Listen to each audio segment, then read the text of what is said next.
Hello students, मैं चंद्र प्रकाश सोलंकी आपका apex classes के डिजिटल प्लेटफॉर्म पर हार्दिक स्वागत करता हूं। स्टूडेंट्स, लास्ट क्लास में हमने कुछ न्यूमेरिकल्स किए थे, त्रिज्या, वेग और आवर्तकाल और आवर्ती से संबंधित। आज हम आगे बढ़ते हैं और जो इलेक्ट्रॉन है नाभिक के चारों ओर जो चक्कर लगा रहे हैं उनकी हमें ऊर्जा ज्ञात करनी है कि उनकी कुल ऊर्जा क्या होती है और कितनी ऊर्जाएं उनके पास होती है। तो इस इलेक्ट्रॉन की ऊर्जा के बारे में डिस्कस कर रहे हैं कि कोई nवे कक्षक के अंदर कोई इलेक्ट्रॉन है तो उस nवे कक्षक में इलेक्ट्रॉन के अंदर कितनी ऊर्जा है वो हम ज्ञात करेंगे। उनके लिए सूत्र भी डिराइव करेंगे। ओके, तो स्टार्ट करते हैं हम। nवे कक्षक में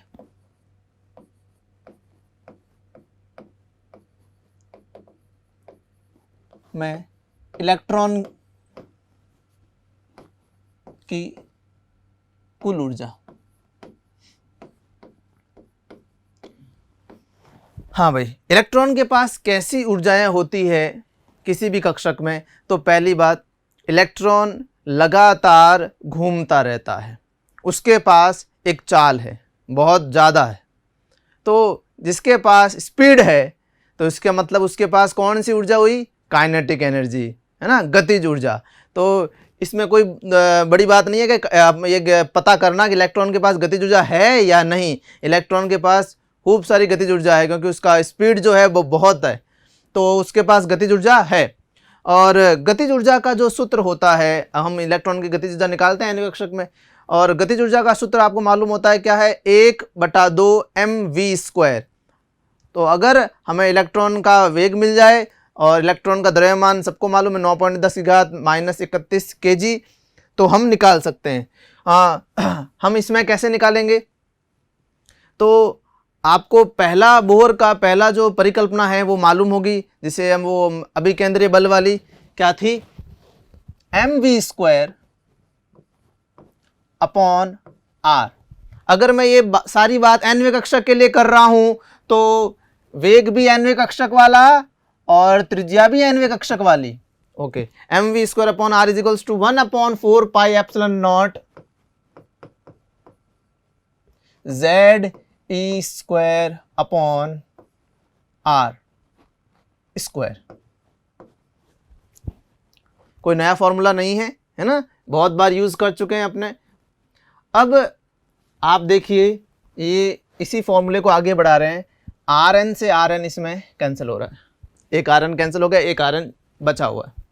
अब हम क्या करते हैं, इसको 1/2 से गुणा करते हैं। इसको 1/2 से गुणा किया तो फिर ये नाराज हो गया, तो इसको भी कर लेते 1/2 से गुणा।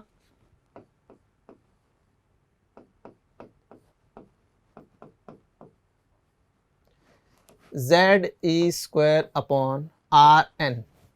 अब आप थोड़ा ढंग से देखें, हमारे लेफ्ट हैंड साइड के अंदर क्या है? लेफ्ट हैंड साइड में 1/2 mv², मतलब ये गतिज ऊर्जा है, ठीक है ना। तो इसका मीनिंग है गतिज ऊर्जा का फॉर्मूला मिल चुका है। गतिज ऊर्जा रही ये 1/2 mv²। इसको मैं बोलूंगा ये काइनेटिक एनर्जी है। इसको आप कह सकते हो काइनेटिक एनर्जी nवे कक्षक की। ये nवे कक्षक की काइनेटिक एनर्जी है ना। 1/2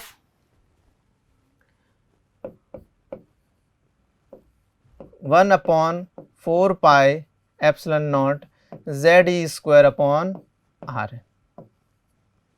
ये अपने जानबूझ के गुणा नहीं किया है, ये nवे कक्षक की गतिज ऊर्जा हो गई। तो इसको अपन ब्रैकेट में लिख देते हैं। गतिज ऊर्जा का एक फॉर्मूला मिल चुका है हमें,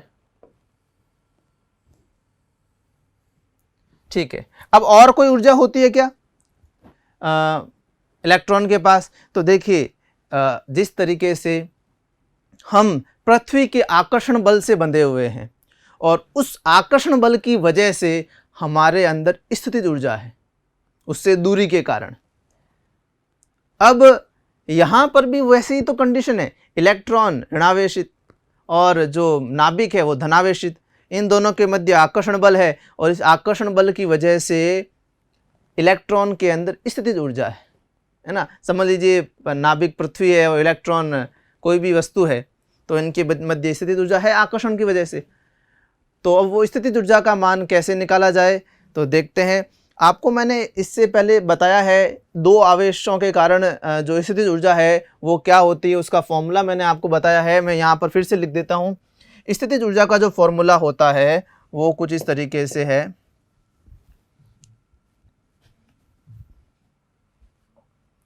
स्थितिज ऊर्जा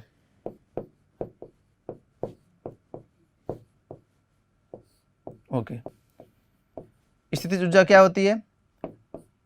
1/4 pi epsilon not Q1 Q2 upon R। ये आपको मैंने पहले ही बता रखा है। ये स्थितिज ऊर्जा का फॉर्मूला, जब दो चार्ज हो, दो आवेश हो, उस केस में ये R उन दो आवेशों के मध्य की दूरी, और हमने बोला था K Q1 Q2 upon R, K का मान यही होता है। ठीक, अब हम इसके अंदर इलेक्ट्रॉन और नाभिक वाले केस में अपन निकालते हैं स्थितिज ऊर्जा। तो लगाते हैं फॉर्मूला। मैं इसको बोलता हूँ UN। nवे कक्षक के अंदर जो इलेक्ट्रॉन है उसकी स्थितिज ऊर्जा 1/4 पाई एप्सिलॉन नॉट Q1। पहला आवेश नाभिक मान लेते हैं। नाभिक का आवेश क्या होता है? Ze। बहुत बार समझाया हुआ है, नाभिक का आवेश Ze, धनावेश है ये। और इलेक्ट्रॉन का आवेश क्या होता है? E होता है, पर माइनस E। यहां पर माइनस क्यों? बिकॉज जो स्थितिज ऊर्जा है वो धनावेशित भी पॉजिटिव भी हो सकती है और नेगेटिव भी हो सकती है, जबकि काइनेटिक एनर्जी ऋणावेश में यहाँ पर भी लग सकता हूँ। यहाँ पर भी Ze² लिखा हुआ है, यहाँ पर देखिए Ze², जहाँ पे Ze इंटू ई है, ये भी Ze इंटू ई, परंतु गतिज ऊर्जा कभी भी ऋणात्मक नहीं होती, तो इसलिए हमने वहाँ पर कोई साइन का दिमाग में लिया ही नहीं। कभी भी गतिज ऊर्जा ऋणात्मक नहीं होती। हाँ, स्थितिज ऊर्जा ऋणात्मक भी हो सकती है, धनात्मक भी हो सकती है, इसलिए उसका मान निकालते समय चिन्ह का भी थोड़ा ध्यान रखते हैं। ठीक है, तो इसलिए मैंने यहाँ पर चिन्ह भी रखे हैं इस केस में। तो देखिए क्या मिलता है हमको यहाँ पर, UN बराबर, ये माइनस बाहर निकाल दीजिए, बन गए Ze², तो माइनस बन गए आपके ये 1/4 pi epsilon not Ze² upon R। ये किसका मान आ गया? स्थितिज ऊर्जा का। तो इसको भी हम हाईलाइट कर लेते हैं। ये स्थितिज ऊर्जा का मान हमारे पास आ चुका है, ऋणात्मक में है, -1/4 pi epsilon not Ze² upon R। अब हमें इलेक्ट्रॉन की गतिज ऊर्जा और स्थितिज ऊर्जा नहीं चाहिए, हमें इलेक्ट्रॉन की कुल ऊर्जा चाहिए। तो भाई कुल ऊर्जा के लिए इन दोनों ऊर्जाओं का योग कर लो, आ गई कुल ऊर्जा। तो सिंपल सी बात है, कुल ऊर्जा क्या होगी? जो कुल ऊर्जा है वो इन दोनों का योग,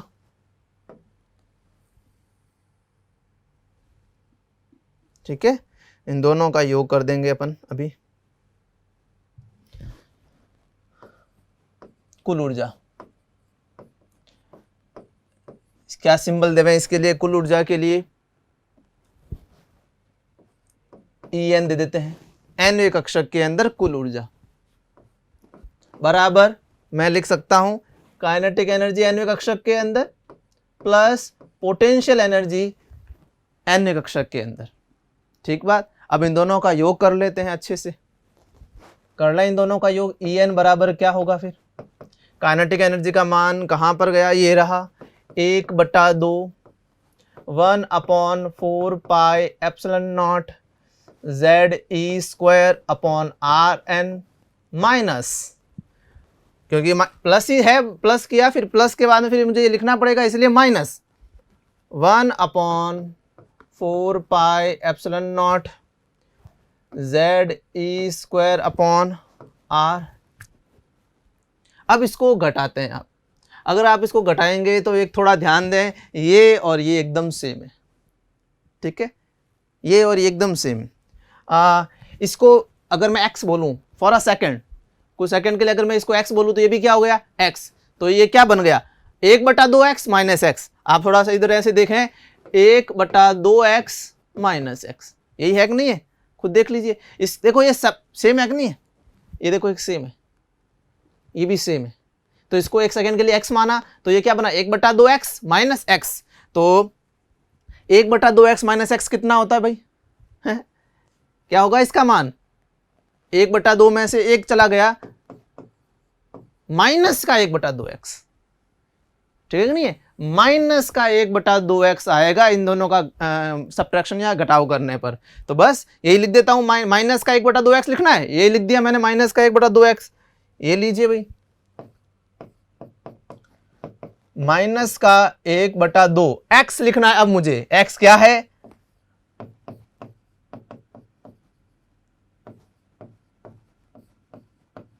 ये देख लीजिए। अब इसको थोड़ा ढंग से लिख दें अपन, 4 2 जा 8, ओके। ये हमें कुल ऊर्जा का भी मान मिल गया, ठीक है। ये कुल ऊर्जा का मान, ये बोले भले ये बोले, एक ही बात है। अब इसमें अपन को जैसे में r का मान रखना पड़ेगा, तो त्रिज्या हर बार मालूम नहीं रहती हमें। हमें कक्षक के नंबर, मुख्य क्वांटम संख्या ज़्यादातर दी जाती है, तो हम त्रिज्या के अंदर सूत्र को नहीं रखते, हम सूत्र दूसरे टर्म में n और z के टर्म में ले आते हैं, ताकि वो हमारे लिए आसान रहता है ना। ज़्यादातर क्वेश्चन में, ज़्यादातर के लगभग सभी क्वेश्चन में त्रिज्या नहीं दे रखी होगी, z और n दे रखा होगा, तो हम त्रिज्या का मान, आप 2 दिन पहले हमने त्रिज्या का फॉर्मूला डिराइव किया था, देखिए ये है त्रिज्या का फॉर्मूला। अब ये फॉर्मूला का जो वैल्यू है मैं यहाँ पर पुट कर रहा हूँ,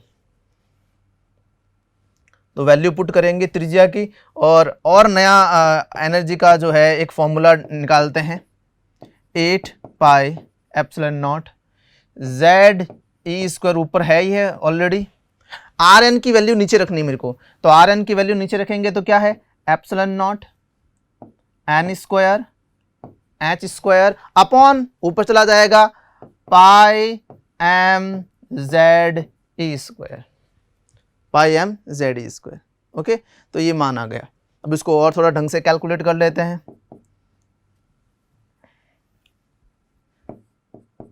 एन कक्षक के अंदर क्या हो जाएगा, पाई से पाई देखिए कैंसिल हो रहा है, पाई से पाई कैंसिल है, देखिए ये, और क्या कैंसिल हो रहा है चेक कर लीजिए, एप्सिलॉन नॉट नहीं हो रहा है, एन स्क्वायर नहीं हो रहा है, एच स्क्वायर नहीं हो रहा है, तो फाइनली सारा का सारा वैसा का वैसा बच गया। तो हो गया 1/8 माइनस का 1/8 epsilon not square H square N square, नीचे तो ये बचा एप्सिलॉन नॉट का square H square N square, ऊपर क्या बचा एम ई की घात 4 ई की घात 4, और क्या बचा देखिए जेड स्क्वायर, एम बच गया, ई की घात 4 और Z into Z Z square. तो ये एक हमको फॉर्मूला मिल गया, जो अब की बार किसके टर्म में मिला हमें, एन और जेड के टर्म में, त्रिज्या है ही नहीं, तो एन और जेड मालूम, क्योंकि बाकी सब तो कांस्टेंट है। आप देखो एम ई, एम क्या है, इलेक्ट्रॉन का द्रव्यमान 9.1 गुणा 10 की घात -31 kg लिखवाए हुए हैं हमने, सारे के सारे वैल्यू हमने लिखी हुई है। ई का आवेश, इलेक्ट्रॉन का आवेश 1.6 गुणा 10 की घात -19 की घात 4 हो जाएगा। एप्सिलॉन नॉट बताया 8.85 गुणा 10 की घात -12, और जेड ये तो प्लांक स्थिरांक है, सबको मालूम है 6.626 × 10⁻34। बस, तो ये सारी वैल्यू हमने पहले भी लिख चुके हैं, नोट कर चुके हैं। तो यही अगर मैं यहाँ पर डालूंगा वैल्यू, फिर कैलकुलेट करेंगे तो कोई एक मान आएगा, तो कैलकुलेट करने पर क्या मान आता है देखते हैं हम।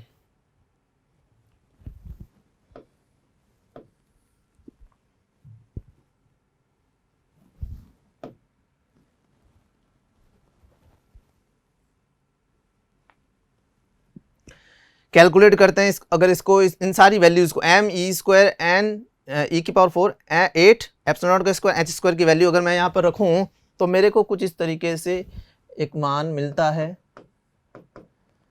2.18 गुणा 10 की घात -18। किस में मिलेगा, जूल के अंदर। जब आप इस सबको कैलकुलेट कर देंगे तो आपको जूल में मान मिलेगा, और आप खुद ही समझ सकते हैं ये ई है, एनर्जी है, जूल में होगी, और इन दोनों का तो कोई इकाई होता नहीं है, तो इन सब की मिला के क्या हुई, जूल ही हुई। तो ये जूल, और पीछे क्या है Z square upon N square, ये मान है जूल में। ये भी अपन को ध्यान रखना है, हमारा जो मान आ रहा है वो किसके अंदर आ रहा है, ठीक है। अब एक्चुअली क्या होता है, ये माइनस लिखना हम भूल गए, तो माइनस भी आगे नोट कर देते हैं, माइनस है यहाँ पर आगे की तरफ, माइनस इंपॉर्टेंट है, भूलना नहीं है हमको।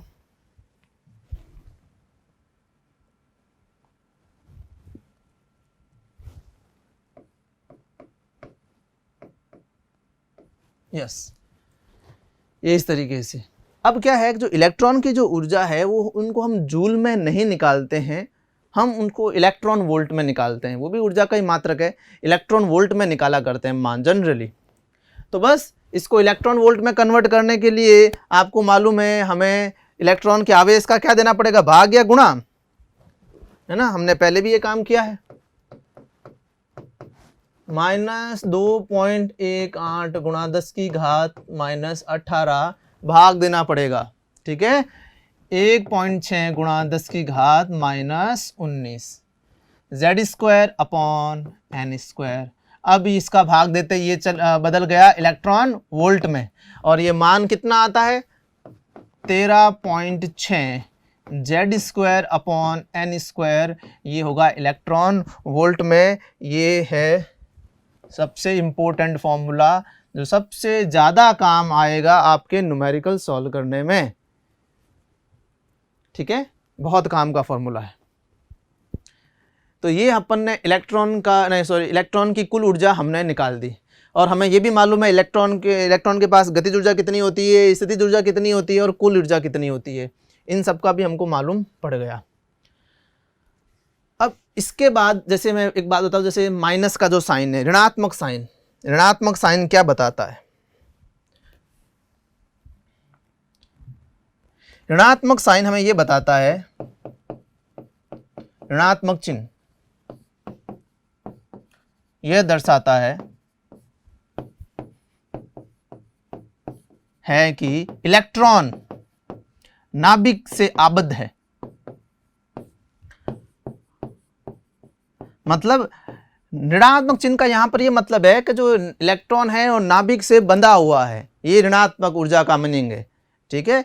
तो ऋणात्मक ऊर्जा या ऊर्जा का ऋणात्मक मान है वो ये दर्शाता है कि इलेक्ट्रॉन इस केस में नाभिक से बंधा हुआ है। ओके, अब हम थोड़ा इसको और स्टडी करते हैं। न्यूमेरिकल के लिए तो ये काम आ जाएगा, बट कुछ क्वेश्चंस छोटी मोटी चीज़ों से आ जाता है, जैसे काइनेटिक एनर्जी और स्थितिज ऊर्जा जो है और ये कुल ऊर्जा, इन तीनों के अंदर आप अगर इन तीनों के फॉर्मूले को देखें, अगर आप इन तीनों के फॉर्मूले को अगर आप गौर से देखें तो आपको कुछ सिमिलरिटी मिलेगी, कुछ समानताएं मिलेगी। आप ढंग से देखें, और मैं आपको ये फॉर्मूला देखने को बोलूँगा, ये वाला। इन तीनों फॉर्मूले को देखकर आप कुछ जजमेंट पे पहुंच सकते हैं कि आप खुद देखिए, आप देखेंगे ये और ये मान सेम है। मतलब आप देखेंगे ये, पहले तो इसको देख लें, इसको और इसको देख लें पहले तो, क्योंकि ये डिट्टो एक जैसे हैं। तो आप कह सकते हैं कि मान लीजिए आपको कुल ऊर्जा दे दी, कुल ऊर्जा आपके पास मिली हुई है, और किसी ने कह दिया कुल ऊर्जा या फिर कुल ऊर्जा आपको निकालनी आ गई। मैंने किसी का अच्छा फॉर्मूला नहीं दिया, सिर्फ कुल ऊर्जा के अलावा बाकी सब अपने अपने ये वेरिएबल के अंदर मान अभी मैंने किसी के नहीं, बस कुल ऊर्जा का रख दिया, और फिर भी उसने गतिज ऊर्जा पूछ ली।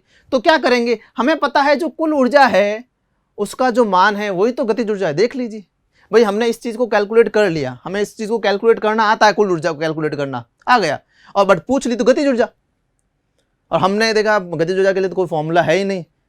तो हमें टेंशन लेने की जरूरत नहीं, हमें ये चीज़ ध्यान रखनी पड़ेगी कि इलेक्ट्रॉन की जो कुल ऊर्जा होती है उसका धनात्मक मान, देखो ये माइनस में ये प्लस में, तो उसका धनात्मक मान या फिर बोल सकते हैं कुल ऊर्जा का परिमाण क्या होती है, गतिज ऊर्जा होती है।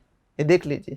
तो गतिज ऊर्जा का फॉर्मूला याद रखने की कोई ज़रूरत नहीं है, बस ये रिलेशन जो रिश्ता है इन दोनों के बीच का वो आपको याद रखना है कि कुल ऊर्जा का जो धनात्मक मान है वही गतिज ऊर्जा है। ठीक बात। चलिए, तो ये दोनों आपस में बराबर होते हैं। तो मैं ये लिख देता हूं पीछे कि जो कुल ऊर्जा जो है इसका परिमाण मतलब धनात्मक मान जो किसके बराबर है, गतिज ऊर्जा के बराबर है, एनवें कक्षक की गतिज ऊर्जा के बराबर। ये तो धनात्मक ही होती है ऑलवेज। वापस देखें अब, और इनसे तुलना करें, ये दोनों तो बराबर है। अब मैं इसकी तुलना इससे करूं, इसकी तुलना इससे करूं, दोनों एक ही बात है। अगर आप इन दोनों को देखें तो आपको क्या लगेगा भाई कि ये जो मान है इसका अगर आधा किया जाए, आधा करना मतलब 1/2 से गुणा करना, अगर इसका आधा कर दे तो कौन मिलेगा, ये नहीं मिलेगा। अब मिलेगा नहीं मिलेगा, देखिए इसका आधा कर दो आप, आधा करने का मीनिंग 1/2 से गुणा करना। देखिए आधा करने पे ये मिला, हाँ परिमाण माइनस नहीं है तो इसका धनात्मक मान, इसका आधा कर लीजिए और ये निकाल दीजिए, आधा करेंगे तो ये मिल जाएगा। तो हम कह सकते हैं कि जो इसके जो परिमाण का जो आधा होता है वो भी गतिज ऊर्जा के बराबर है। तो तीनों में रिलेशन मालूम पड़ गया। और एक और बात, और परिमाण जैसे मान लो इससे ये निकाल रहे हो तो आधा तो करना ही है, इससे ये निकाल रहे हो इसका आधा कर लेना, बट परिमाण की जरूरत नहीं, ये भी ऋणात्मक होता है ये भी ऋणात्मक होता है, सीधा आधा करना है। आपको बस थोड़ा बहुत ज्ञान रखना पड़ेगा कि स्थितिज ऊर्जा और कुल ऊर्जा ऋणात्मक होती है, ठीक है कि नहीं। तो इन दोनों का मान ऋणात्मक ही रहना चाहिए, इस बात का आपको ख्याल रखना अच्छे से, और ये धनात्मक ही होगा हमेशा अच्छे से। तो इसका आधा कर दो, बस ये आ जाएगा, परिमाण की जरूरत नहीं, माइनस का चिन्ह आपको ध्यान रखना पड़ेगा, माइनस रहेगा इस केस में। तो मान लीजिए आपको किसी ने कह दिया कि अपन जो है, मैंने कहा हम हमेशा ये ऊर्जा निकालते हैं, हमेशा हम यही ऊर्जा निकालते हैं, और किसी ने कह दिया ये निकालिए ऊर्जा। तो अगर आपको ये ऊर्जा निकालनी है तो ये निकाल चुके थे, इसका 2 से गुणा कर लो, इसको 2 से गुणा, क्योंकि देखो 2 इधर आएगा, तो 2 से गुणा करने पे कौन सी ऊर्जा मिल गई, स्थितिज ऊर्जा मिल गई। तो इन तीनों में इंटर रिलेशन जो भी है वो आपको अच्छे से याद रखना है, कौन सी धनात्मक है कौन सी ऋणात्मक है, कौन ये भी आपको ध्यान रखना है, ठीक है कि नहीं। तो ये बहुत ही इम्पोर्टेंट है, और आपको बता दूं इस चीज से रिलेटेड कई बार क्वेश्चन पूछ चुके हैं, कई बार कंपटीशन एग्जाम में। अब एक और जो बात है जिसको मैं आपसे क्वेश्चन पूछता हूं, इन तीनों जो मैंने टिक लगाए हैं उन्हीं को आपको देखकर वो जवाब आपको मिलेगा। आप देखिए काइनेटिक एनर्जी भी देखो व्युत्क्रमानुपाती है त्रिज्या के, स्थितिज ऊर्जा भी त्रिज्या के व्युत्क्रमानुपाती है। यहां पर n नहीं लिखा है, n लिख दीजिए, n लिख दें, n विकक्षक के अंदर, ठीक है, ओके। तो क्या बात कर रहे थे, हाँ ये भी व्युत्क्रमानुपाती त्रिज्या की, ये भी स्थितिज ऊर्जा जो है त्रिज्या की व्युत्क्रमानुपाती है, कुल ऊर्जा भी त्रिज्या की व्युत्क्रमानुपाती है। आप ये 3 चीजें देख रहे हैं। अब मैं क्वेश्चन आपसे ये पूछता हूं कि अगर मैं त्रिज्या का मान बढ़ाऊं, अगर त्रिज्या बढ़ती है तो गतिज ऊर्जा में क्या परिवर्तन होता है, वो बढ़ेगी घटेगी। त्रिज्या बढ़ती है, स्थितिज ऊर्जा में क्या परिवर्तन होता है, बढ़ेगी घटेगी। और अगर त्रिज्या बढ़ती है तो कुल ऊर्जा में क्या परिवर्तन होता है। सोचिए क्या आंसर होगा इसका। त्रिज्या बढ़ा रहे हैं तो गतिज ऊर्जा, स्थितिज ऊर्जा और जो है क्या कह सकते हैं कुल ऊर्जा में क्या परिवर्तन होगा, ये बढ़ेगी या फिर घटेगी। सोच लिया। अब आप थोड़ा ढंग से देखें, इसमें जनरली बच्चे मिस्टेक करते हैं छोटी सी बात पर, और कई बार इस छोटी सी बात पे प्रश्न आया हुआ, मैं करवाऊंगा भी, बताऊंगा। ये देखिए इस टाइम ये क्वेश्चन आया था इससे रिलेटेड। अब आप खुद देखें, यहां पर देखें, ये इसके व्युत्क्रमानुपाती है, ये अगर बढ़ता है, इसका मान बढ़ता है तो ये घटता है। एकदम सिंपल सी बात है ना, बहुत आसान। सर ये तो हमें मालूम था। नीचे आइए, अब इसके अंदर अगर त्रिज्या का मान बढ़ता है तो ये घटता है नहीं, यहां पर ये मिस्टेक हो जाती है। अब आप थोड़ा ध्यान दें, अगर त्रिज्या का मान बढ़ेगा, सॉरी हाँ त्रिज्या का मान बढ़ रहा है, त्रिज्या बढ़ने से इसका मान क्या हो गया, ये मान क्या हो गया, कम। ये कम होगा तभी तो हम कहते हैं ये कम हो गया भाई। त्रिज्या के मान के बढ़ने से ये इसका मान कम हो जाता है ना। नीचे बड़ी संख्या का भाग लगा रहे हो तो आंसर क्या आएगा, छोटा। तो आंसर छोटा है, मतलब मैं इसको बढ़ा रहा हूं। पहले इसका मान 10 था, इसको नीचे वाले को बढ़ाया, फिर 8 हुआ, फिर 7 हुआ, और बढ़ाया 6 हुआ, ऐसे हो रहा है, ठीक है कि नहीं है। तो इसके बढ़ाने पर मान, इसका मान इस पूरे का घट रहा है। अब आप खुद देखो आगे क्या लगा हुआ है, माइनस का चिन्ह। अगर इसका मान घटता है और आगे माइनस का चिन्ह है तो घटे हुए मान के आगे माइनस लगाएंगे तो वो चीज घट नहीं रही है, वो बढ़ रही है। वापस समझे इस चीज को। देखिए ये कोई Rn का कोई भी मान रख दें, कोई भी मान मान ले, कोई बड़ा सा मान है इसका, और फिर उसके बड़े से मान के लिए इसका कोई एक मान होगा। मान लीजिए कोई 10 मान है इसका Rn का कोई बड़ा सा कोई मान था, कोई भी मान था, मान लीजिए बड़ा छोटा छोटा कोई भी मान था, और वो मान मैंने यहाँ पे रखा तो मेरे को इसकी वैल्यू क्या मिली, 10। ओके, आगे क्या लगाना है, माइनस। फिर मैंने इसका मान बढ़ाया, पहले से बढ़ाया, ऑब्वियस सी बात है, ये तो कहीं बदले ही नहीं। तो इसका मान नीचे बड़े का भाग लगाओगे तो इस पूरे का मान छोटा होगा, मतलब कुछ 8 हुआ। 8 क्या हो गया, माइनस का। अब आप मुझे देखिए, इसको देखिए कि Rn जब बढ़ा तो ये मान हुए -10 से -8। तो -10 से -8 बढ़ना बोलोगे या घटना बोलोगे, बढ़ना बोलेंगे ना, ये बढ़ रही है मान, ये मान बढ़ रहा है इसके अंदर। तो एक्चुअली आर का मान बढ़ने पर इसका मान भी बढ़ता है, जबकि इस केस में आर का मान बढ़ने पर काइनेटिक एनर्जी जो है वो क्या हो रही है, कम हो रही है। सेम कंडीशन यहां पर है, इसके लिए मैं अब अलग से नहीं समझाऊंगा। इसमें भी ऋणात्मक चिन्ह है, आर का मान बढ़ेगा तो ये मान छोटा होगा और इस मान के छोटे होने से इसका मान भी बढ़ेगा। तो ये आपको अच्छे से याद रखना है, बहुत इंपॉर्टेंट बात है ये वाली। तो इसको मैं थोड़ा सा लिखवा भी देता हूं, है ना। आर का मान बढ़ने पर क्या होता भाई, काइनेटिक एनर्जी क्या होती है, घटती है।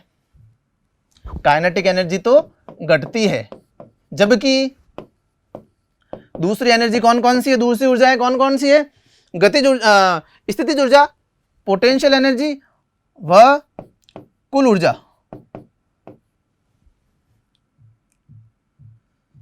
कुल ऊर्जा बढ़ती है आर का मान बढ़ने पर। सेम कम होने पर सेम आप समझ जाएंगे, काइनेटिक एनर्जी तो घटेगी और यू और ई बढ़ती। एकदम करेक्ट बात। चलिए अब एक अगर ग्राफ के बारे में बात कर लें, एक ही ग्राफ में इन तीनों को दर्शाएं, तो एक ग्राफ भी बना लेते हैं और अच्छे समझ में आ जाएगा आपको। एक ग्राफ बनाते हैं अपन।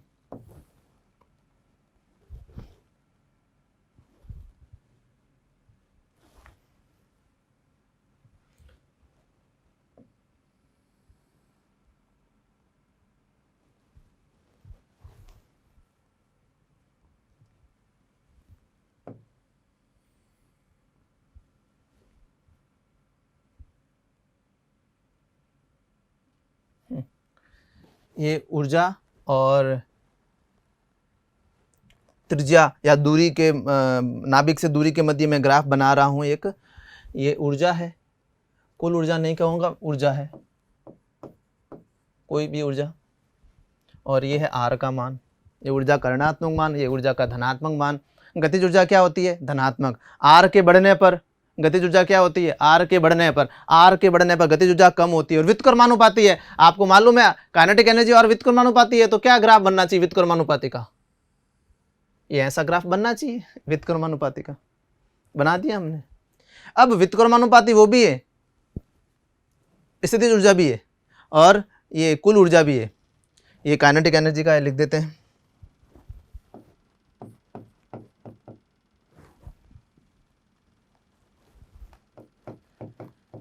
तो ये भी व्युत्क्रमानुपाती, इनका ग्राफ भी ऐसा ही बनेगा, परंतु इनका ग्राफ कैसा बनेगा कि ये ऋणात्मक होती है और इनका मान बढ़ता है। तो देखिए मैं इस तरीके से बना रहा हूं, देखें आपको समझ में आता है कि नहीं आता ये चीज। इस तरीके से बना रहा हूं मैं, ठीक है। ये मैंने बनाया है किसका, कुल ऊर्जा का, ई का। ये है किसका, ई का, कुल ऊर्जा ई का। इस तरीके से क्यों, आप देखेंगे पहले ऋणात्मक और ये बढ़ता है मान, इनका मान बढ़ता है। तो देखिए ऋणात्मक में ऊपर जाना मतलब बढ़ना, ऋणात्मक है नीचे ऋणात्मक है, इसकी ऊर्जा ऋणात्मक होती है कुल ऊर्जा, तो ऋणात्मक नीचे है। अब क्या हो रहा है, आर के बढ़ने के बाद इस साथ में इनका मान भी बढ़ता है, तो ऊपर जाओ ना, बढ़ रहा है ना, ऋणात्मक के अंदर ऊपर जा रही है, देखो ऊर्जा ऊपर जा रही है, मान बढ़ रहा है ऊर्जा का। सेम जो स्थितिज ऊर्जा है वो तो उसका मान और ऋणात्मक होता है ना, वो तो इन दोनों से डबल होती है स्थितिज ऊर्जा। ये देखिए स्थितिज ऊर्जा का जो मान है वो इन दोनों से डबल है, ये दो उधर जाएगा, स्थितिज ऊर्जा इसकी भी दो गुनी, इसकी भी दो गुनी, तो मतलब दो गुनी है। तो इसका थोड़ा सा नीचे से ग्राफ स्टार्ट कर देते हैं, इस तरीके से यहां से ग्राफ स्टार्ट कर देते हैं इस तरीके से। ये किसका है, स्थितिज ऊर्जा का ग्राफ है। तो ये ग्राफ जो है हमने बनाया, याद रखिएगा इस ग्राफ को। तो ये कुछ हमने इसके डेरिवेशन कर लिया और इनके बारे में जो बारीक बातें थी वो हमने समझ ली है, ठीक है। अब जो है हम एक नई चीज़ पढ़ते हैं, ऊर्जा स्तर। ऊर्जा स्तर के बारे में अपन जानते हैं क्या, ऊर्जा स्तर क्या चीज़ होती है, एनर्जी लेवल। ऊर्जा स्तर क्या है, हमें मालूम है इलेक्ट्रॉन जो है जो परमाणु के चारों ओर चक्कर लगा रहे हैं वो किसी फिक्स ऊर्जा को ही लेते हैं, या फिर कह सकते हैं फिक्स ऊर्जा स्तर में ही रहते हैं। वो जहाँ पर घूम रहे होते हैं किसी एक कक्षक के अंदर, उसमें ऊर्जा समान रहती है। तो उसे हम ऊर्जा स्तर बोल देते हैं, है ना। तो एक ऐसी जगह इलेक्ट्रॉन के रहने की ऐसी जगह जहां पर हर जगह पर इलेक्ट्रॉन की ऊर्जा एक समान रहे, तो वो उस जगह को हम उसका ऊर्जा स्तर कहेंगे। जैसे मैं अभी यहाँ पर खड़ा हूँ, जिस फ्लोर में खड़ा हूँ, अगर मैं वहाँ पर कहीं पर भी घूमूं तो मेरी स्थितिज ऊर्जा जो है, मैं सिर्फ स्थितिज ऊर्जा की बात कर रहा हूँ, स्थितिज ऊर्जा क्या रहेगी, एक समान। तो ये मेरी स्थितिज ऊर्जा का एक ऊर्जा स्तर हो गया, एक समान है ना। इस पूरे फ्लोर के अंदर मैं कहीं पर भी घूम सकता हूँ, मेरी स्थितिज ऊर्जा एक जैसी है। mgh जो ऊंचाई जो है वो एक जैसी है पूरे फ्लोर में। फ्लोर एकदम क्षैतिज होता है, यूँ थोड़ा ना ऐसे होता फ्लोर, इस तरीके से। तो ये एक ऊर्जा स्तर हुआ, ठीक है कि नहीं। तो इलेक्ट्रॉन के गमन करने की वो जगह जहाँ पर ऊर्जा का मान एक समान रहे, उसे हम ऊर्जा स्तर कहते हैं। और अगर मैं ऊर्जा स्तर के अंदर अगर एक हाइड्रोजन का ऊर्जा स्तर बनाऊं, हम एक हाइड्रोजन का ऊर्जा स्तर बनाएं, उससे पहले मैं आपको एक बात बता दूं कि जैसे कि मान लीजिए ये कोई ऊर्जा स्तर है, मान लो पहला ऊर्जा स्तर है, ये दूसरा ऊर्जा स्तर है, तीसरा ऊर्जा स्तर है, चौथा ऊर्जा स्तर है, पांचवा ऊर्जा स्तर है। इस तरीके से नए नए ऊर्जा स्तर आते रहते हैं इस तरीके। तो जो पहला जो ऊर्जा स्तर है उसको पहला ऊर्जा स्तर बोल देंगे, उसके लिए n बराबर 1। इसको हम निम्नतम ऊर्जा स्तर भी बोल सकते हैं, कई सारे नाम है, वो नाम ही आपको ध्यान रखना है। निम्नतम ऊर्जा स्तर, मूल अवस्था कहते हैं इसको, ज़्यादातर इसको मूल अवस्था से जाना जाता है। और बाकी सारी अवस्थाएं जो है उत्तेजित अवस्थाएं कहलाती है, ये सारी उत्तेजित अवस्थाएं। तो पहली उत्तेजित अवस्था के लिए n का मान कितना होता है, 2।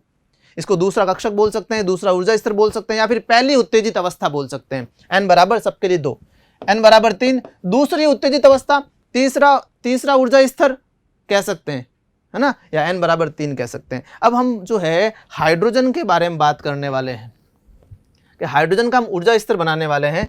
तो बनाते हैं हाइड्रोजन का एक ऊर्जा स्तर। तो हमने अभी भी फॉर्मूला डिराइव किया था कि फॉर्मूला जो है ऊर्जा का ये है E बराबर En बराबर -13.6 Z² अपॉन n²। ओके, तो हाइड्रोजन के पहले मूल अवस्था कह सकते हैं, या पहली अवस्था कह सकते हैं, पहला ऊर्जा स्तर कह सकते हैं, ठीक है कि नहीं, निम्नतम स्तर कह सकते हैं। उसके अंदर कितनी ऊर्जा है, उस वाले स्तर में कितनी ऊर्जा है, तो -13.6, क्योंकि मैं बात कर रहा हूं हाइड्रोजन के लिए। हाइड्रोजन के लिए अगर मैं हाइड्रोजन के लिए बात कर रहा हूं, Z बराबर 1 हो गया, 1 का स्क्वायर 1, और मैं पहले निम्नतम ऊर्जा स्तर में ऊर्जा निकालना चाहता हूं हाइड्रोजन की, तो n बराबर भी 1। तो क्या बना, -13.6 इलेक्ट्रॉन वोल्ट। ये हाइड्रोजन के पहले कक्षक की ऊर्जा, या पहले ऊर्जा स्तर के अंदर जो ऊर्जा है वो, है ना। तो मूल अवस्था में इलेक्ट्रॉन मूल अवस्था में कहीं पर भी घूम रहा है, उसके पास कुल ऊर्जा माइनस जो है इसमें रहेगी, -13.6 इलेक्ट्रॉन वोल्ट रहेगी। दूसरे की क्या है, हमें 3 4 की निकालनी है ताकि हमें ऊर्जा स्तर दिख सके। बोर्ड में क्वेश्चन आ जाता है हाइड्रोजन का ऊर्जा स्तर बनाइए, तो हमें 3 4 निकाल देना चाहिए। He+ का बनाइए। तो दूसरा देखें E2 -13.6 Z हाइड्रोजन की बात हो रही है, तो 1 का स्क्वायर 1 और 2 का स्क्वायर क्या हो गया 4। दूसरे ऊर्जा स्तर की बात कर रहा हूं, तो 2 का स्क्वायर 4, 13.6 में 4 का भाग लगाएंगे 3.4, ठीक है, इलेक्ट्रॉन वोल्ट माइनस का। तीसरे की बात करूं मैं, तो -13.6 1/9, इसका अगर आप भाग लगाओगे तो क्या बनेगा 1.51 इलेक्ट्रॉन वोल्ट, ठीक है। अब नेक्स्ट देखें, चौथे की बात कर लें। इस तरीके से हम कितने का भी निकालें, 3 4 के हमें निकालने होते हैं, या फिर आप यहीं तक निकाल दीजिए, काफ़ी है ये, इसकी नीड नहीं है, यहाँ तक काफ़ी है। और अब अपन एक डायग्राम बनाएंगे ढंग से। पहले ऊर्जा स्तर के लिए मैं एक लाइन बनाऊंगा, इस तरीके से लाइन बना देंगे।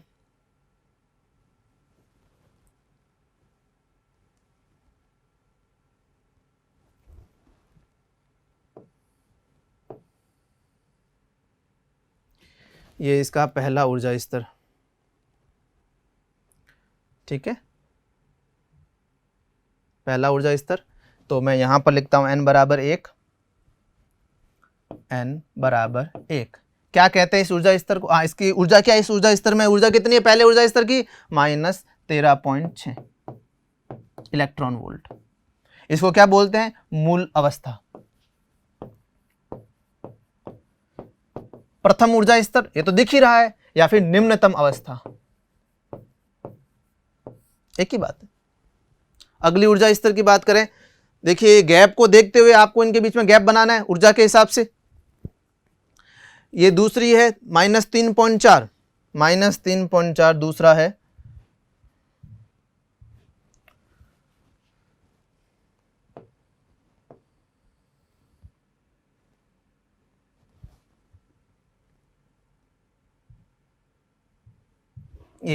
ये दूसरा ऊर्जा स्तर है। दूसरे ऊर्जा स्तर के लिए n बराबर कितना होता है? 2, और दूसरे ऊर्जा स्तर में ऊर्जा कितनी होती है? -3.4 इलेक्ट्रॉन वोल्ट। इसे क्या कह सकते हैं? मूल अवस्था तो ये हो गई, इसे बोलते हैं प्रथम उत्तेजित अवस्था। द्वितीय कह सकते हैं ऊर्जा स्तर, इसको द्वितीय ऊर्जा स्तर बोल सकते हैं, ऊर्जा स्तर, या फिर क्या कह सकते हैं? प्रथम उत्तेजित अवस्था। इसके ऊपर वाले सब उत्तेजित अवस्थाएं, ये इसको छोड़ के सब उत्तेजित अवस्थाएं। तो नंबर दिया, पहला उत्तेजित अवस्था, दूसरा उत्तेजित, तो प्रथम उत्तेजित अवस्था।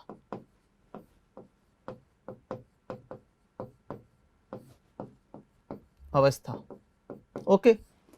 हाँ, तीसरा ऊर्जा स्तर के बारे में बात करें तो देखिए इन दोनों के बीच में आपको लमसम 10 का गैप दिख रहा है, ठीक है। अब जब मैं तीसरी ऊर्जा स्तर बनाऊंगा तो उसमें 1.51 ऊर्जा, और आप देखिए 3 और 1.51 में मुश्किल से 2 का फर्क है, तो 10 के लिए इतना गैप है। अब दूसरे और तीसरे में सिर्फ गैप कितने का है? 2 का मान लीजिए। तो क्या इतना कितना गैप बनाना सही रहेगा क्या? नहीं, गैप क्या हो जाएगा? कम। नहीं तो ऊर्जा स्तर फिर कैसे समझेंगे अच्छे से, है ना। तो इस गैप से भी समझ में आता है ऊर्जा स्तर क्या हो रहा है, कम हो रहा है या बढ़ रहा है। तो देखिए मैंने गैप इस केस में जानबूझ के कम कर लिया, ठीक है। और तीसरे ऊर्जा स्तर में n का मान कितना है? 3। ये क्या है? क्या ऊर्जा है? -1.51 इलेक्ट्रॉन वोल्ट। क्या है? तृतीय ऊर्जा स्तर, या फिर कह सकते हैं द्वितीयक उत्तेजित अवस्था, द्वितीय उत्तेजित अवस्था। इस तरीके से आप ध्यान रखना। आगे भी ऊर्जा जो गैप इसमें 2 का है तो इसमें आगे 1 का भी नहीं होगा ढंग से, तो इसका मतलब आगे वाली जो है उसको मेरे को इससे भी सटे हुए बनाना पड़ेगा।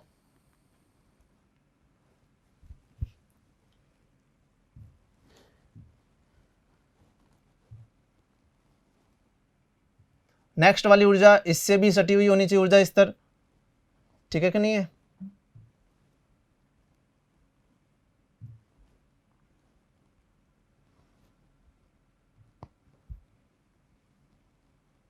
इस तरीके से हम 2-3 ऊर्जा स्तर और बना लेते हैं, काफ़ी है।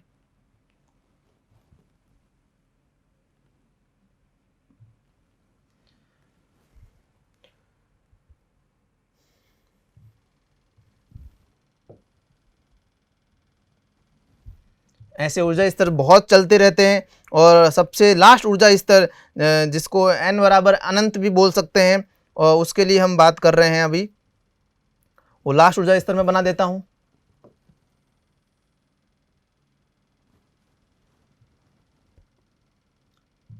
बहुत दूर एक ऊर्जा स्तर होगा जिसकी नाभिक से दूरी बहुत ज़्यादा होती है, ठीक है कि नहीं। तो ये n बराबर 3 क्या 4, ये n बराबर 5, ये n बराबर 6, इस तरीके से बहुत से ऊर्जा स्तर होंगे, और इसे बोलते हैं n बराबर अनंत। एक बात का ध्यान रखना है, अनंत ऊर्जा स्तर में जो ऊर्जा होती है वो क्या होती है? 0।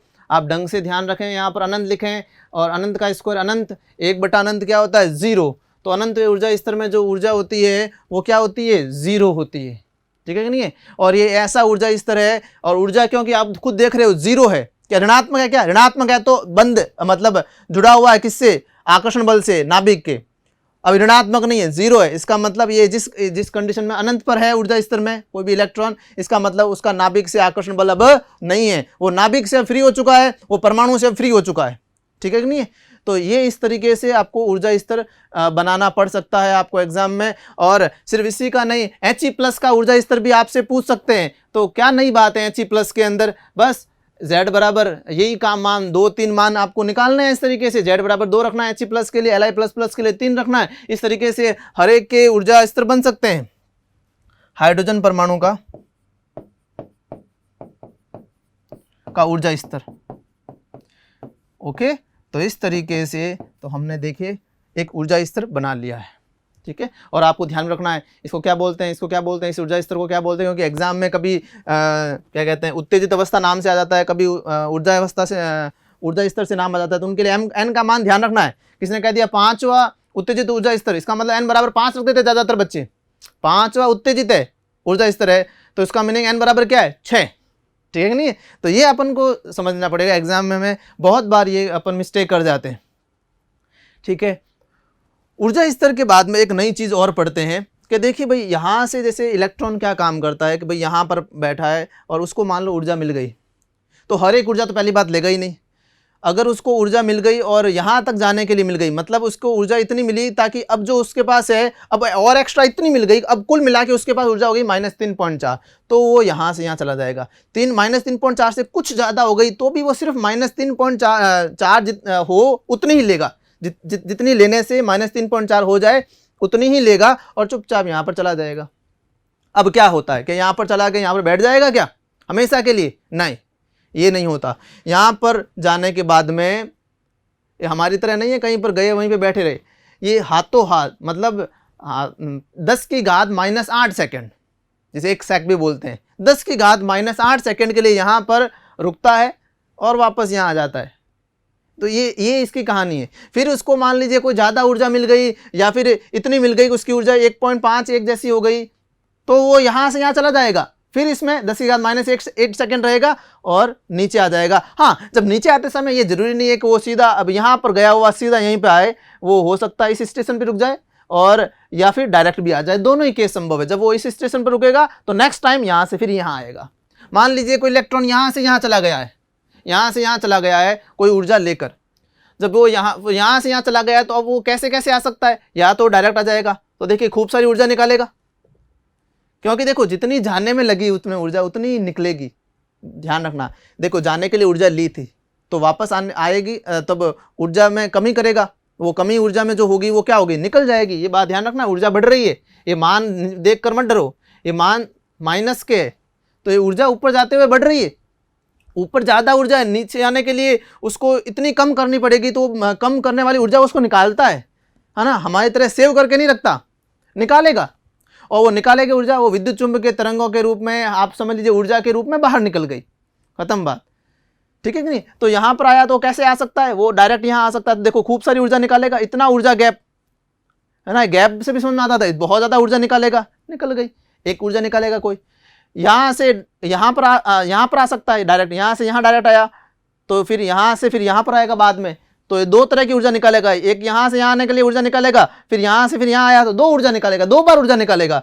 जब वो यहाँ से यहाँ आएगा तो 1 बार ऊर्जा निकालेगा, फिर यहाँ से वो यहाँ पर भी आ सकता है और यहाँ पर भी आ सकता है, बहुत से चांस है। तो यहाँ से यहाँ आ रहा मान लो तो 1 ऊर्जा निकाल रहा है, फिर यहाँ से यहाँ आ रहा है तो 1 और ऊर्जा निकाल रहा है, इस तरीके से खूब सारी ऊर्जा निकाल सकता है। अब वो किस में जाना पसंद करेगा ये कोई नहीं कह सकता कि ये यहाँ जाना पसंद करेगा, यहाँ ज़्यादा जाना पसंद करेगा, ये कुछ भी नहीं कह सकते, ये उनकी मर्जी पर है, रैंडम चीज़ है सारी की सारी, कहाँ जाएगा किधर में जाएगा, है ना। मान लो दे तो बहुत ज़्यादा एनर्जी रहे हो पर लेगा सिर्फ ये, मान लो उसके पास इतनी एनर्जी था कि यहाँ पर भी जा सके पर नहीं लेगा, ये इतना ही लेकर यहाँ चला जाएगा।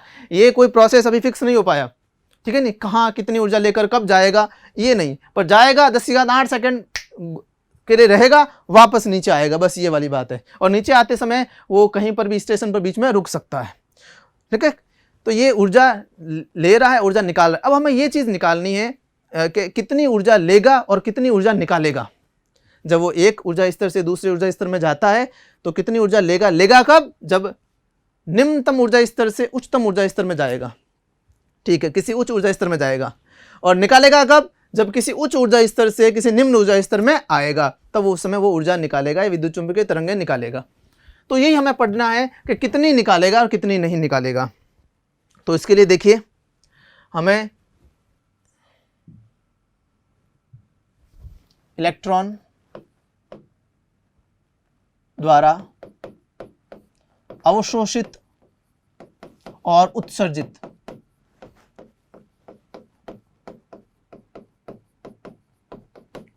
ऊर्जा,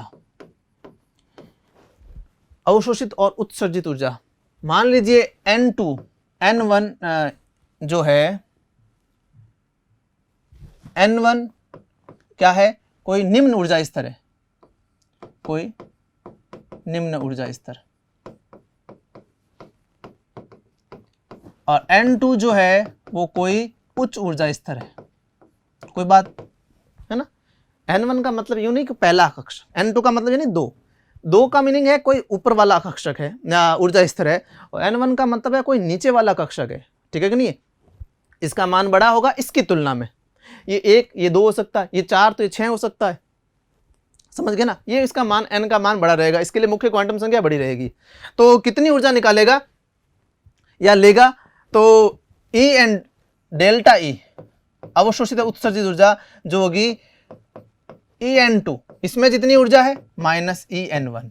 मैं समझाता हूं आपको कि जैसे इसी में देख लीजिए, मान लो यहां से यहां जाएगा तो कितनी ऊर्जा लेगा, कितनी ऊर्जा चाहिए यहां से यहां जाने में, तो ये ऊर्जा माइनस 3.4, खुद समझ में आ जाएगा, 10 था ना, और फिर माइनस करेंगे इसकी ऊर्जा माइनस इसकी ऊर्जा माइनस, और ये फिर माइनस क्या हो जाएगा प्लस 13.6।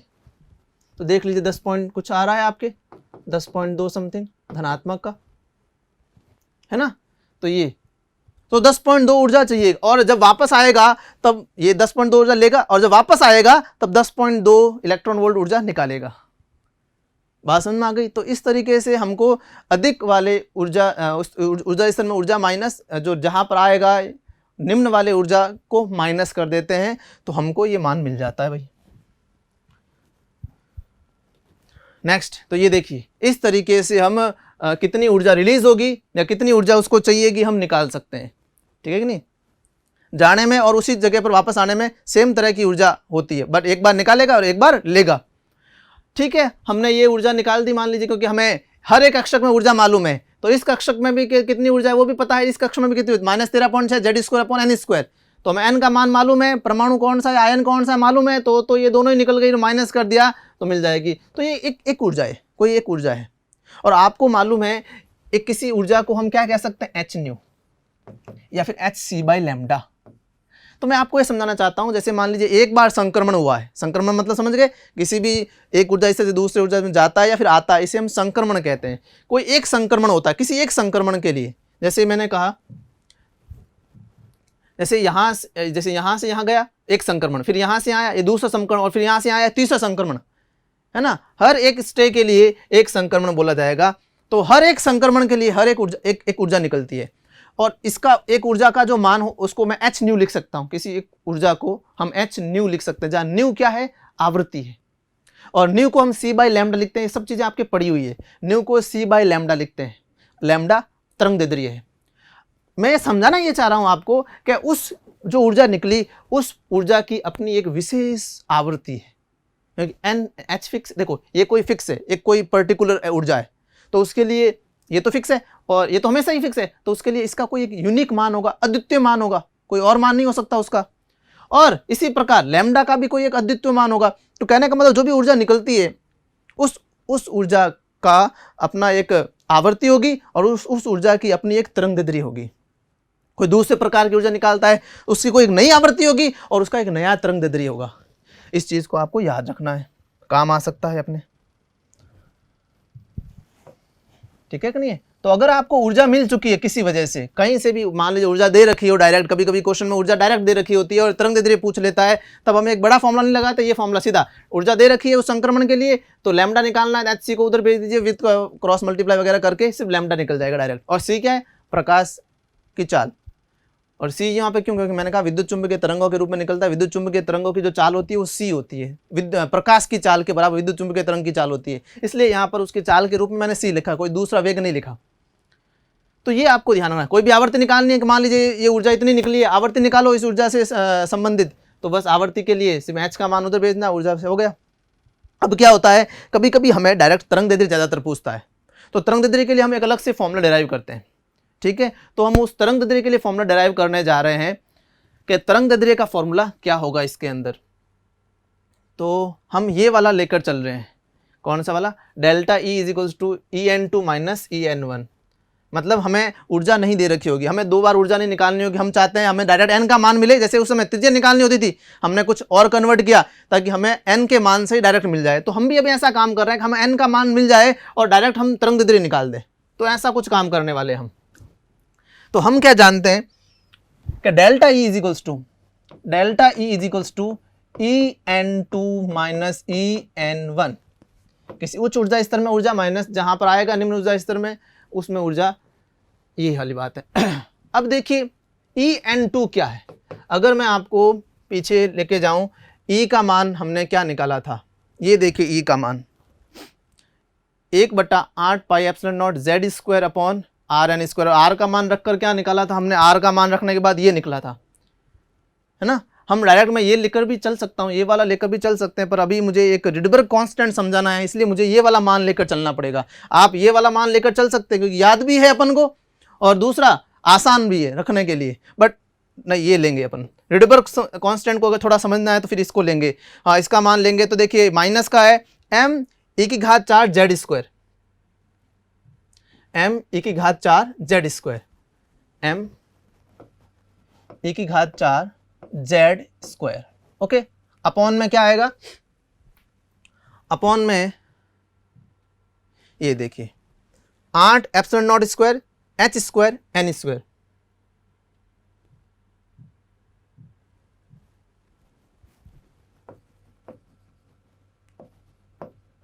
और ये माइनस का है, ये बात का आप ध्यान रखें, ठीक है।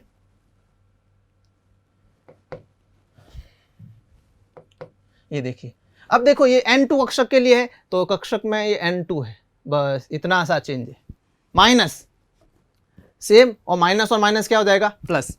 क्यों, मैं अब माइनस का N1 के लिए E का मान रखूंगा, सेम ये का ये, है ना, क्योंकि ये माइनस का है, और देखिए इसके आगे भी माइनस लगा हुआ है, तो माइनस माइनस प्लस हो जाएगा। वापस मान रखिएगा m⁴ Z square upon 8 epsilon not H square N1 square, क्योंकि ये जो किस कक्षा की ऊर्जा N1 की, Z दोनों में कांस्टेंट है, क्योंकि संक्रमण हो रहा है तो एक ही परमाणु के लिए हो रहा है, अलग अलग यूं तो ना, इस परमाणु से गया उस परमाणु के ऊर्जा स्तर में, ऐसा तो ना हो सकता है।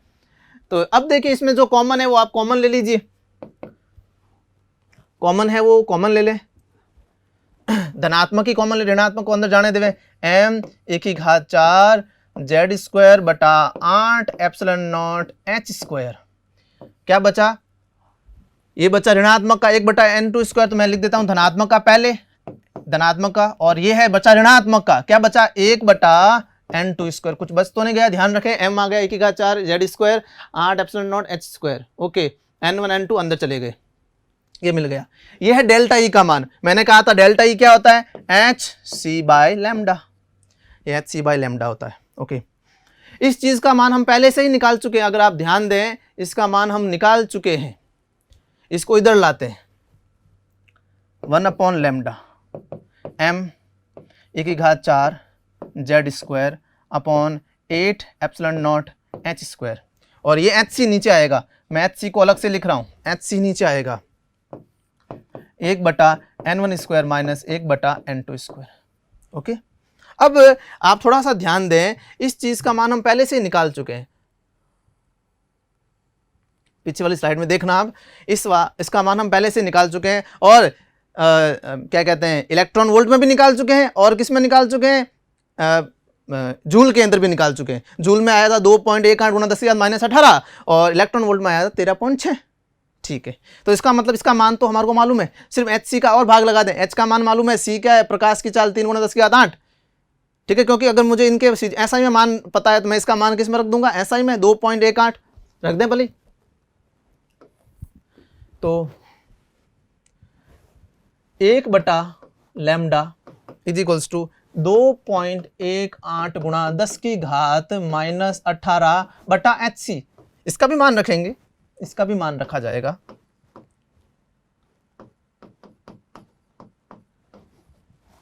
Hc का मान रख दिया, Hc का मान रखने पर, और मैं आपको पहले से ही बता दूं, इसको हम बोलते हैं R, इसको हम बोलते हैं R, इस पूरे को, तो इसे गोला ये गलत हुआ है, इस पूरे को हम R बोलते हैं। मैं यहाँ पे साइड में लिख देता हूँ m⁴ Z square upon 8 epsilon not, क्योंकि ये पूरा कांस्टेंट है ना, तो हम किसी को छोड़ेंगे नहीं, ये भी कांस्टेंट में आता है ना, ये भी कांस्टेंट में आ रहा है ये पूरा, तो ये पूरे को हमने एक h³ लिखते हैं, इसको एप्सिलॉन नॉट h³, क्योंकि h² × h h³ हो जाएगा इंटू c, इसको हम बोलते हैं R, रिडबर्ग कांस्टेंट, क्योंकि सारा का सारा कांस्टेंट है, ये सारा का सारा कांस्टेंट, इसलिए इस पूरे कांस्टेंट को क्या बोलते हैं, रिडबर्ग कांस्टेंट। और इस कांस्टेंट का मान कैसे आएगा, इसमें इसका भाग लगाने पर। तो इसमें इसका भाग लगावे, पहले तो मैं इसका मान रख देता हूं, इसको रिडबर्ग कांस्टेंट बोलते हैं। तो रिडबर्ग कांस्टेंट बोलते हैं, इसको हम लिख सकते हैं, एक हमने यहां पर जेड स्क्वायर को भी इसमें इन्वॉल्व कर दिया है। इसमें अपन ने जेड स्क्वायर को भी इन्वॉल्व कर दिया। थोड़ा सा अगर ध्यान दें, जेड स्क्वायर तो बदलता नहीं है, हमने इसमें ई की घात 4 ये इतना ही रहेगा, और जेड स्क्वायर इसमें इन्वॉल्व नहीं रहेगा, ये आप जानते हैं, है ना, क्योंकि जेड तो बदलता रहता है ना, तो ये जेड स्क्वायर इसमें इन्वॉल्व नहीं रहता, ये जेड स्क्वायर यहाँ रहेगा। ठीक है, ये कांस्टेंट ये बाहर रहेगा, ये सारा का सारा कांस्टेंट है। उसमें इन जो अब जो सर्कल है उसका मान ये है, और मैंने कहा ना ये भी यहाँ पर भी नहीं, क्योंकि ये कांस्टेंट नहीं है। ओके, नीचे क्या आएगा, h की घात 3, h की घात 3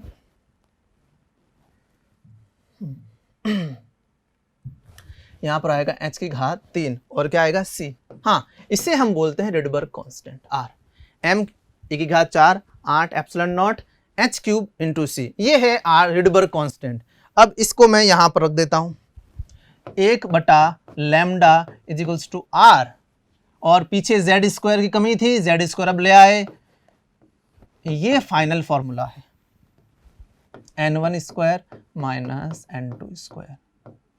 ओके, इस फाइनल फॉर्मूले को अपन को याद रखना पड़ता है, बहुत काम आएगा। और सिर्फ यही नहीं, आगे वाले लेक्चर्स में इसको बहुत यूज़ में लेंगे हम, स्पेक्ट्रम वाले पोर्शन के अंदर इसको यूज़ में लिया जाएगा। ठीक है, आर जेड स्क्वायर, अब आर का जो मान है वो क्या होगा, तो कैलकुलेट कर सकते हैं, इसके अंदर इसका भाग लगा देंगे, एच सी का भाग लगा देंगे, तो आर का मान मिल जाएगा हमें। आर का जो मान है वो मिलेगा आपको 1.097 इंटू 10⁻⁷ मीटर इनवर्स। इकाई भी बहुत इंपॉर्टेंट है, क्यों, ये मात्रहीन है, जेड है, ये मात्रहीन है, नंबर है, जेड है, तो आप देखिए 1/λ, 1/λ लेफ्ट हैंड की इकाई मात्रक और राइट हैंड का मात्रक सेम होगा, तो लेफ्ट हैंड का मात्रक क्या है, ये मीटर है, तो क्या होगा, मीटर इनवर्स, 1/मीटर मीटर इनवर्स। तो यहाँ पर किसी की भी इकाई नहीं है, तो सिर्फ इसी की है, तो इसका क्या होगा, मीटर इनवर्स। तो इसका भी याद रखना है, 1.097 10⁻⁷ मीटर इनवर्स। ओके, ये है रिडबर्ग कांस्टेंट, इसका नाम याद रखना क्या है, ये रिडबर्ग कांस्टेंट। रिडबर्ग एक साइंटिस्ट थे, है ना, और इन्होंने इसी के लिए जो फॉर्मूला पहले, इनसे कहीं पहले, बोहर से कहीं पहले डिराइव कर दिया था। ठीक है कि नहीं, उस फॉर्मूले में थोड़ा सा इंप्रूव करके फिर बोहर ने बताया था, इसलिए उनके नाम पर रिडबर्ग कांस्टेंट है। ओके, रिडबर्ग कांस्टेंट की वैल्यू भी मिल गई आपको। एक रिडबर्ग से रिलेटेड एक इंपॉर्टेंट बात यह है कि रिडबर्ग एक तरह का मात्रक भी है। एक रिडबर्ग ऊर्जा स्तर के जो ऊर्जा हैं उसको हम रिडबर्ग में भी मापते हैं, तो यहाँ पर रिडबर्ग एक मात्रक भी है, बट ये सिर्फ ऊर्जा स्तर के मापने के लिए कहीं कहीं काम आता है, बहुत कम काम है। एक छोटी सी जानकारी है, पर याद रखें तो आगे आपके कंपटीशन में काम आ सकती है। तो रिडबर्ग जो है एक मात्रक की तरह भी काम आता है, नियतांक है तो है, वो तो आपको मालूम है, अब एक मात्रक की तरह भी काम आएगा, जिसे रिडबर्ग बोलते हैं। अब एक रिडबर्ग कितना होता है ये समझने का है, तो देखिए एक रिडबर्ग क्या है, तो एक रिडबर्ग को हम बोलते हैं, एक रिडबर्ग 13.6 इलेक्ट्रॉन वोल्ट या फिर RHC जूल, RHC भी बोल सकते हैं। कैसे, एक रिडबर्ग को RHC कैसे बोलेंगे, तो आप देखिए ये पूरा का पूरा R है, आप खुद सोचिए RHC क्यों बोल रहा हूँ, इसका जवाब दे रहा हूँ मैं। बाकी एक रिडबर्ग 13.6 या 13.6 भी क्यों है इसका भी मान मिल जाएगा, RHC क्यों है इसका भी पता चल जाएगा। आप थोड़ा सा ये ध्यान दें, ये जो 2.18 × 10⁻18 और HC है, ये पूरा का पूरा, देखो हमने R किसको लिखा है, आप खुद देखो यहाँ से मैंने R किसको लिखा है, 2.18 × 10⁻⁻18 बटा HC, इसको इधर लाओ तो क्या बन गया, RHC 2.18 × 10⁻18। ठीक है, और 2.18 × 10⁻18 क्या है, जूल में है। अगर मैं इसको मैं बोलूँ ये इलेक्ट्रॉन वोल्ट में कन्वर्ट करो, तो अभी भी आपने किया है 13.6, तो 13.6 को हमने क्या कहा, एक रिडबर्ग, और एक रिडबर्ग को क्या बोल सकते हैं, RHC। भाई 13.6 बोलूँ वो तो इलेक्ट्रॉन वोल्ट में, एक रिडबर्ग का मान ये भी है, एक रिडबर्ग ये भी है, आप इसको भी लिख सकते हैं बराबर क्या है 2.18 गुणा 10 की घात -18 बट जूल, यही एक रिडबर्ग है। इतने जूल को एक रिडबर्ग बोल सकते हैं, इतने इलेक्ट्रॉन वोल्ट को एक रिडबर्ग बोल सकते हैं, और RHC को भी रिडबर्ग बोल सकते हैं। क्यों? क्योंकि ये जो मान है जो हमने डिसाइड किया एक रिडबर्ग का, वो किसके बराबर है? RHC के बराबर है। आप खुद देख सकते हैं ये यहां से इसका मान, तो ये मान कहां से, ये किसके तुल्य है? RHC के तुल्य है। तो एक रिडबर्ग ये चीज है। तो ये इंपॉर्टेंट बात भी आपको ध्यान रखनी है। और नेक्स्ट क्लास के अंदर मैं इनसे रिलेटेड इन जो सूत्रों को कैसे यूज में लेना है, इनसे आने वाले कंपटीशन एग्जाम के क्वेश्चंस उनको भी डिस्कस करेंगे। तो आप ध्यान रखना, बहुत सी इंफॉर्मेशन आज अपने पढ़ी है, बहुत से नए नए फॉर्मूले पढ़े हैं, उनको अच्छे से आपको लर्न करना है। और वापस डेरिवेशंस, क्योंकि डेरिवेशंस आते हैं एग्जाम के अंदर, उनको भी पढ़ना है। तो नेक्स्ट क्लास के अंदर जो क्वेश्चंस कराए जाएंगे वो आपके लिए ईजी हो जाएंगे। ठीक है, थैंक यू। सब्सक्राइब करें हमारा apex classes edutech YouTube channel, साथ ही बेल आइकन को क्लिक करना बिल्कुल ना भूलें, ताकि आगे आने वाले सभी यूट्यूब वीडियोस की अपडेटेड नोटिफिकेशंस सबसे पहले आपको मिले। Apex classes edutech, subscribe now.